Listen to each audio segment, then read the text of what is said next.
आज हम आपको एक सच्ची कहानी सुनाने जा रहे हैं। एक ऐसी कहानी जिसमें एक मासूम सी दिखने वाली गुड़िया ने एक लड़की की जिंदगी को डर और खौफ के अंधेरे में बदल दिया। यह है लाबुबू डॉल की दहला देने वाली दास्तान। जकार्ता की एक यूनिवर्सिटी की लड़की मीरा हमेशा अजीब और रहस्यमयी चीजों की शौकीन थी। उसका कमरा तरह तरह की पुरानी गुड़ियों, म्यूजिक बॉक्स और अनोखे कलेक्शन से भरा हुआ था। एक दिन उसने इंस्टाग्राम पर एक गुड़िया की तस्वीर देखी। ये गुड़िया बाकी गुड़ियों से बिल्कुल अलग थी।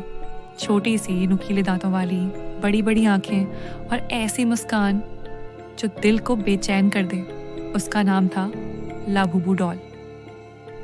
मीरा को लगा कि यह उसकी कलेक्शन के लिए परफेक्ट होगी। उसने तुरंत ऑनलाइन ऑर्डर कर दिया। 2 दिन बाद जब पार्सल आया तो कमरे का माहौल अचानक बदल गया, जैसे किसी ने वहां अजीब सी ठंडी हवा छोड़ दी हो। मीरा ने डिब्बा खोला और गुड़िया को हाथ में लिया। उसे महसूस हुआ कि यह साधारण गुड़िया नहीं है। उसकी आंखें शीशे की नहीं बल्कि बिल्कुल असली आंखों की तरह चमक रही थी। पहली रात मीरा ने लाबुबू डॉल को अपनी स्टडी टेबल पर रखा और सोने की कोशिश की। आधी रात को अचानक उसकी नींद खुल गई। कमरे में सन्नाटा था, मगर उस सन्नाटे को एक हल्की सी खिलखिलाहट ने तोड़ दिया, जैसे कोई छोटी बच्ची हंस रही हो। मीरा ने डरते डरते चारों ओर देखा और उसकी सांसें रुक सी गईं। लाबुबू डॉल अब टेबल पर नहीं थी। वो फर्श पर बैठी सीधे मीरा की तरफ देखकर मुस्कुरा रही थी। मीरा ने कांपते हाथों से लाइट ऑन की और जैसे ही रोशनी फैली, गुड़िया फिर से टेबल पर रखी हुई थी। मीरा ने खुद को समझाया कि शायद ये उसका वहम है, मगर अगली सुबह जब उसने आईने में देखा तो उसकी गर्दन पर 3 छोटे छोटे दांतों के निशान थे। अगले 2 दिन मीरा ने गुड़िया को हाथ नहीं लगाया, लेकिन रात को उसे अक्सर कमरे में अजीब आवाजें सुनाई देती। कभी लगता कि कुर्सी अपने आप हिल रही है, कभी कमरे के कोने में कोई परछाई खड़ी है। उसकी रूममेट ने भी एक रात वहीं परछाएं देखी, मगर उसने सोचा कि ये शायद रोशनी का धोखा होगा। तीसरी रात वो हादसा हुआ जिसने सब कुछ बदल दिया। रूममेट की आंख अचानक खुली। उसने देखा कि मीरा बिस्तर से उठी हुई है। उसकी आंखें बंद थीं और हाथ में लाबुबू डॉल थी। मीरा धीरे धीरे कॉरिडोर की ओर चल रही थी। उसके होठों पर एक ऐसी हंसी थी जो इंसानी नहीं लग रही थी।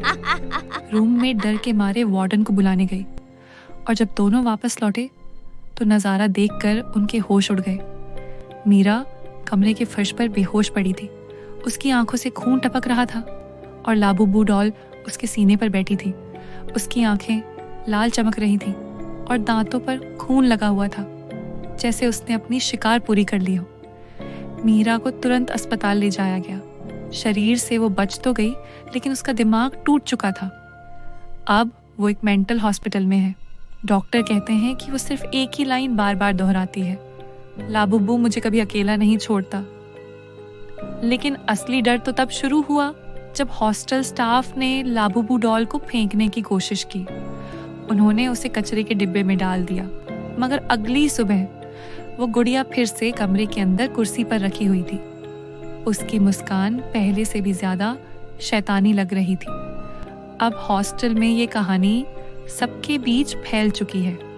कुछ कहते हैं कि रात को खाली कमरों से बच्चों की हंसी सुनाई देती है।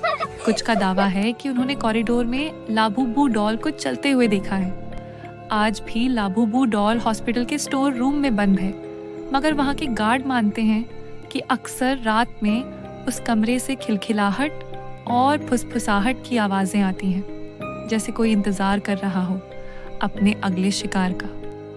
कहते हैं कि लाबुबू डॉल सिर्फ एक खिलौना नहीं, बल्कि एक बुरी आत्मा का मुखौटा है।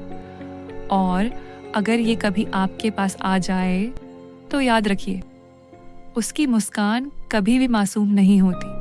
अगर आप भी अपनी असली कहानी दुनिया के सामने रखना चाहते हैं तो हमें अपनी कहानी ईमेल करें।